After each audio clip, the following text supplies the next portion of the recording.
we know that from time to time there arise among human beings people who seem to exude love as naturally as the sun gives out heat.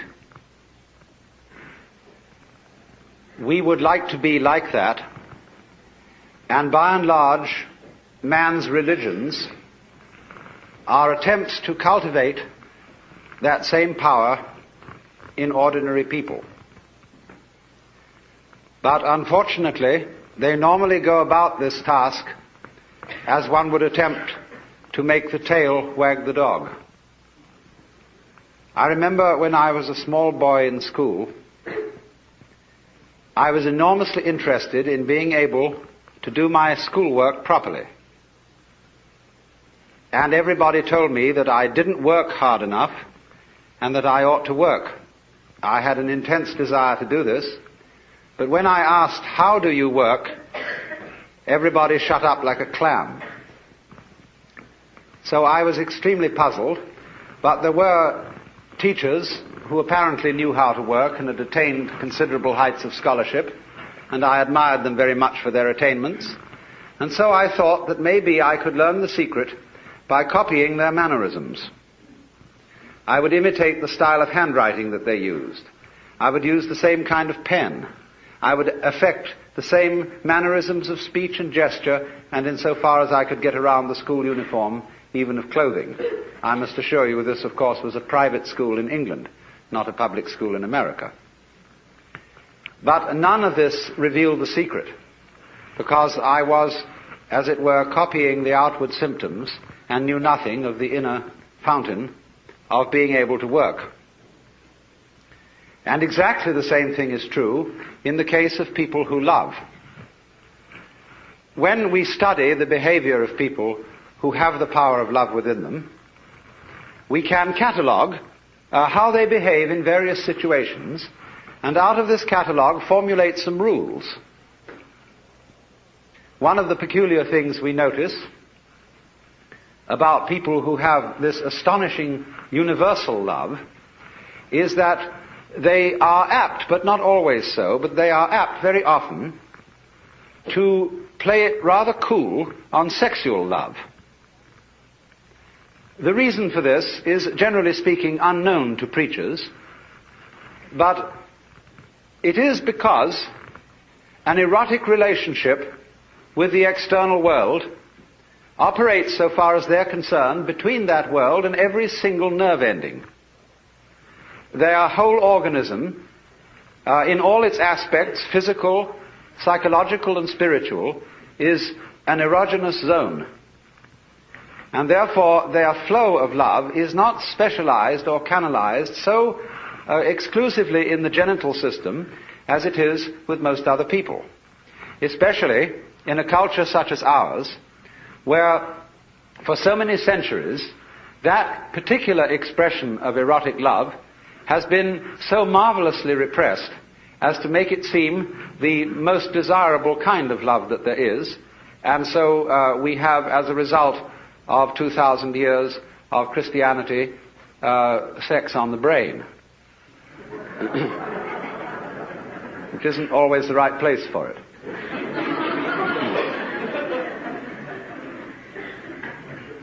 Of course, also, people who exude love are apt to give things away. They are, in every way, like rivers. They stream. And so when they collect possessions and things that they like, they are apt to give them to other people, because have you ever noticed that when you start giving things away, you keep getting more? In the same way as you empty you create a vacuum, nature abhors a vacuum, and more flows in. So, noticing this, the codifiers of loving behavior write down that you should give so much money to tax-deductible institutions and to the poor, and that you should be nice to people, that you should act towards your relatives and your friends, and indeed even your enemies, as if you love them, even if you don't. And of course, for Christians and Jews and believers in God, there is a peculiarly difficult task enjoined upon us, namely, that thou shalt love the Lord thy God. And not only here, going through the motions of it externally, but with all your heart, with all your soul, and with all your mind. And that is, of course, very demanding indeed. But you see what is happening. It is as if, for example, we admired the music of a certain composer, and having studied his style very thoroughly, we draw up rules of musical composition based on the behavior of this composer. We then go to send our children to music school, where they learn these rules, in the hope that if they apply them, they also will turn into first-class musicians, which they usually fail to do. Because what might be called the technique of music, as well as the technique of morals, as well as, say, the technique of speech, of language, is very valuable because it gives you something to express if, and I repeat, if you have anything to express. But if you don't have anything to say, not even the greatest mastery of English will stand you in good stead, unless you can manage to fool your listeners by talking beautiful nonsense and make it sound profound. Now, so the question and the puzzle remains. You cannot imitate this thing. There is no way of getting it, and yet it is absolutely essential that we have it. Because obviously, the human race is not going to flourish harmoniously unless we are enabled to love each other. But the question is, how do you get it? Is it something you simply have to contract like measles? Or is, as theologians say, is it a gift of divine grace, which somehow is dished out to some but not to others? And if there is no way of getting divine grace by anything you do, as the Calvinists aver, then we better just sit around and wait until something happens. Although Calvinists never did that. They were almost depressingly energetic. But surely we can't be left in that kind of a hopeless situation. There must be some way of getting the grace, or getting divine charity or love, some sort of wangle, some sort of way in which we can, as it were, open ourselves so as to become conduit pipes for the flow. And so the more subtle preachers try to see if we can open ourselves and teach methods of meditation and spiritual discipline in the hope that we can contact this power. The less subtle preachers simply say, you don't have enough faith, you don't have enough guts, you don't have enough willpower. If you only put your shoulder to the wheel and shoved, you would be, of course, an exemplar and a saint. Actually, you will only be an extremely clever hypocrite. The whole history of religion is a history of the failure of preaching. Preaching is moral violence.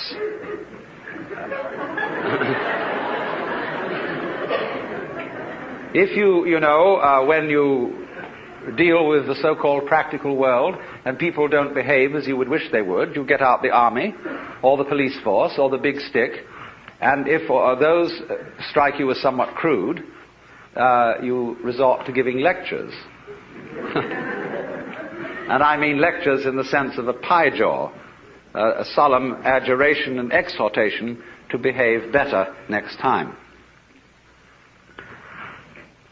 Now, let us look at some of the practical consequences of adjuring people and commanding people to love. Many a parent says to the child, nice children love their mothers. And, of course, I'm sure you're a nice child. You ought to love your mother, but not because I, your mother, say so, but because you really want to do so. Because one of the difficulties is none of us in our heart of hearts respect love which is not freely given. If, for example, you are an ailing parent and you need to be looked after, and you have a son or daughter who feels dutifully that they should look after you because, after all, you've done so much for them, but this somehow, your living with your father or mother prevents you from having a home and a life of your own, naturally you resent this duty, and your parent is well aware that you resent it, even if they pretend to ignore it. They therefore feel guilty that they have imposed upon your loyalty, and you, in turn, can't really disclose from yourself the fact that you hate them for getting sick, even though they couldn't help it. And therefore nobody enjoys the relationship. It is a painful duty carried out.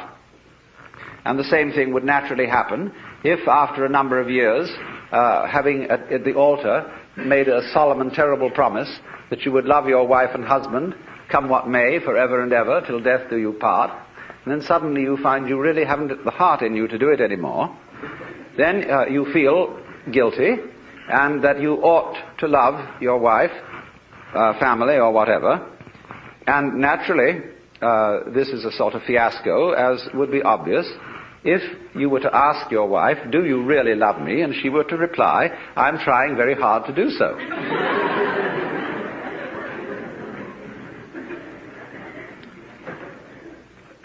You see, the difficulty of it is this. You cannot teach a selfish person to be unselfish by any means. That is to say, whatever a selfish person does, whether it be giving his body to be burned or giving all that he possesses to the poor, he will still do it in a selfish way of feeling. And he will be able to do this with extreme cunning, a marvelous self-deception, and deception of others besides. But the consequences of fake love are almost invariably destructive, because they build up resentment on the part of the person who does the fake loving, as well as on the part of those who are its recipients. This is why the foreign aid program has been such a dismal failure. Now, of course, you may say that I'm talking in a very impractical way, because you would say, well, do we just have to sit around and wait until we become inwardly converted and learn through the grace of God or some sort of magic how to love, and in the meantime do nothing about it and conduct ourselves as selfishly as we feel? There is, as a matter of fact, something to be said for that. Because the first problem in the whole of this is honesty. And the reason why the Lord God says at the beginning of things, thou shalt love the Lord thy God with all thy heart and with all thy soul and with all thy mind, is not because the Lord God is stupid, but because he's very clever. That which appears to be a commandment is actually a challenge, or what in Zen Buddhism would be called a koan, a spiritual problem. Because if you exercise yourself resolutely in trying to love God and or your neighbor, you will find that you get more and more tangled up. You will realize increasingly that the reason why you are attempting to obey this as a commandment is that you want to be the right kind of person. And obviously you want to be the right kind of person for your own reasons. And so if you do, in the first place, feel selfish and come to the conclusion, as a result of trying various experiments with love, that you love yourself more than anybody else, the proper thing to do is to investigate your self-love, to find out why you love yourself and what you mean by yourself when you say you love yourself. For the reason is this: love is not something that is a sort of rare commodity. Everybody has it. Existence is love. But it's like water flowing through a hose. It depends in which direction you point it. So everybody has the force running. And maybe the way in which you find the force of love operating in you is that you have a passionate like of booze, or ice cream, or automobiles, or good-looking members of the opposite sex, or even the same sex. But there is love operating. And people, of course, tend to distinguish between the various kinds of love. There are good kinds, such as divine charity, and allegedly bad kinds, such as, in quotes, animal lust. But it should be understood, I think, that they are all forms of the same thing. But they differ in rather the same way that the colors of light, of white light, divide into the spectrum when passed through a prism. So we might say that the red end of the spectrum of love is Dr. Freud's libido. And the violet end of the spectrum of love is agape, what is called divine love or divine charity. And that in the middle, the various yellows, blues and greens are friendship, human endearment, consideration, and all that sort of fellow feeling. But it's all the same thing. And so, the thing is, first of all, to get it moving, to follow whatever kind of love you have in the first place.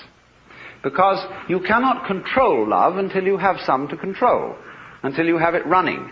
You've got to get your car running before you can learn how to drive it.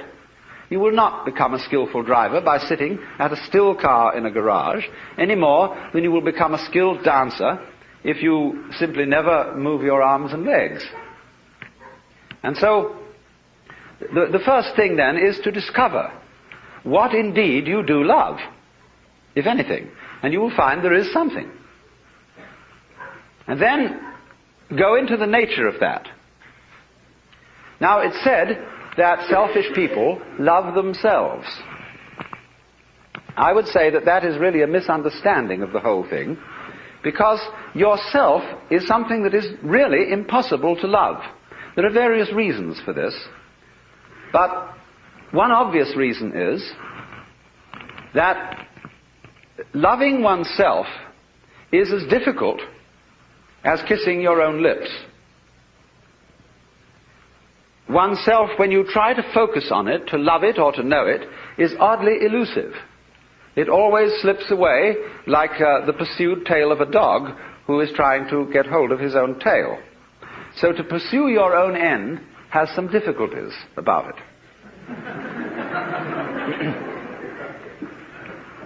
If you explore what you love when you say you love yourself, you will make the startling discovery that everything you love is something which you thought was other than yourself. Even if it be very ordinary things such as ice cream or booze, in the conventional sense, booze is not you, nor is ice cream. It turns into you in a manner of speaking when you consume it. But then you don't have it anymore. And so you look around for more in order to love it once again. But so long as you love it, you see, it's never you. When you love people, even however selfishly you love them, because of the pleasant sensations they give to you, still, it is somebody else that you love. And as you inquire into this, as you follow honestly your own selfishness, many interesting transformations begin to come about in you. One of the most interesting transformations of being directly and honestly selfish, in the same way that, for example, cats are, is that you stop deceiving people. A great deal of damage is done in practical human relations by saying that you love people, when what you mean is that you ought to. And you don't really. You give the wrong impression, and people begin to expect things of you which you're never going to come through with. We have been taught, for example, that we ought to love our enemies. Now, we don't really understand what it means to love our enemies.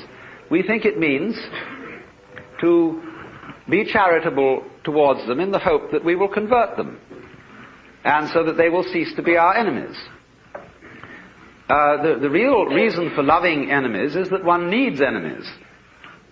They're terribly important to you.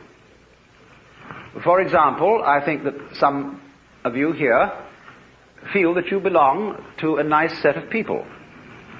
It may be an ordinary kind of bourgeois coterie of pleasant squares, or it may be a church group of some kind, a club, or a special cult, or just a group of friendly drinkers.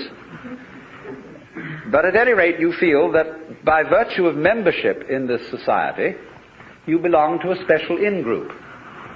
of nice or saved people. Now, when you consider what nice people talk about when they sit round the dinner table and have an opportunity to nurture their collective ego, you will find that the most fascinating topic of conversation is the nasty people. How awful they are, what dreadful things they do, and what is it all coming to. And this very, very satisfactory condemnatory conversation nurtures your ego.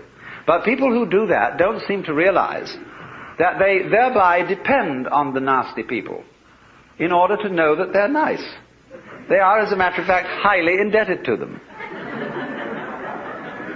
On the other side of the picture, the nasty people, they, on their side, consider that they really are the best people and nurture their collective ego by blasting the bourgeoisie, the squares, the wasps, the know-nothings, or whoever they may be. And so, for the collective ego of the non-squares, the squares are extremely necessary. If they were to disappear tomorrow, many of us would lose a cause. Now, the minute you begin to become aware of this, it's rather embarrassing. It's, of course, humorous, and I'm glad that you see this. Because at once you begin to realize how much you depend on an enemy, or an outsider, or a group of damned people as distinct from your own group of saved people. And so you begin to realize that if your collective ego, or yourself, depends on your being on the in, but you can only be on the in with relation to something that is out. And since the in and the out are inseparable, if there is to be any in or any out, you suddenly discover that yourself is bigger than you thought it was. It includes the other, and you can't do without it. This brings about a fundamental change in the understanding of the meaning and nature of self. And thereupon, there become a change of attitude to other people, even if you continue with some formal opposition to them and disapproval of them. When, then, you are honestly clear with yourself what you like and what you dislike, and then at the same time yourself begins more and more to include things that were hitherto defined as being not yourself, your love, which is what you are, begins to express itself quite naturally and unaffectedly in a wider way. Now, to trust oneself to be capable of love, to bring up love, in other words, to function in a sociable way and in a creative way, is to take a risk. It's a gamble. Because you may not come through with it. And in the same way, when you fall in love with somebody else, or you form an association with somebody else, and you trust them, they may, as a matter of fact, not fulfill your expectations. But that risk has to be taken. The alternative to taking that risk is much worse than trusting and being deceived. In other words, to live together, you have to take risks. There will be disappointments and failures and disasters as a result of taking these risks. But in the long run, it will work out. My point is that if you don't take them, the results will be so much worse than any kind of wild anarchy that could be conceived. You see, here we are now as a highly disciplined human race, with all kinds of rules and religions, and what are we about to do? Blow ourselves completely to pieces. Was this all a good gamble? Because you see, in tying up love in knots and becoming incapable of it, you can't destroy this energy. You turn it, when you won't love and you won't let it out, the thing comes out in the form of self-destruction. The alternative to self-love, in other words, is self-destruction. Because you won't take the risk of loving yourself properly, you will be compelled instead to destroy yourself.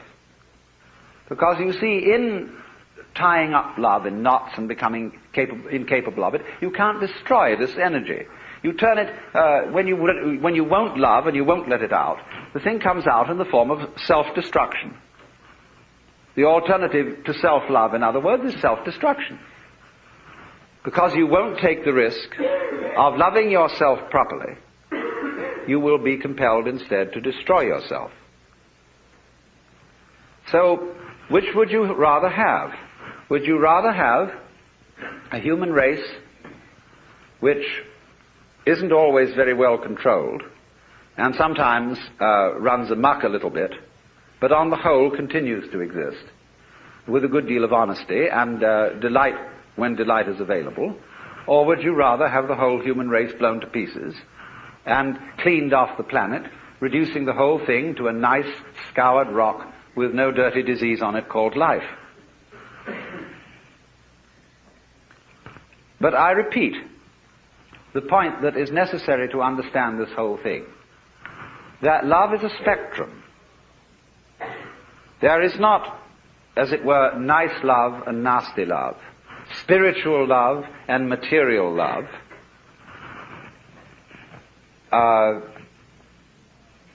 mature affection on the one hand and infatuation on the other. These are all forms of the same energy. And you have to take it and let it grow where you find it. If you find that only one of these forms exists in you, if at least you will water it, the rest of the plant will blossom as well. But the essential prerequisite from the beginning is to let it have its way.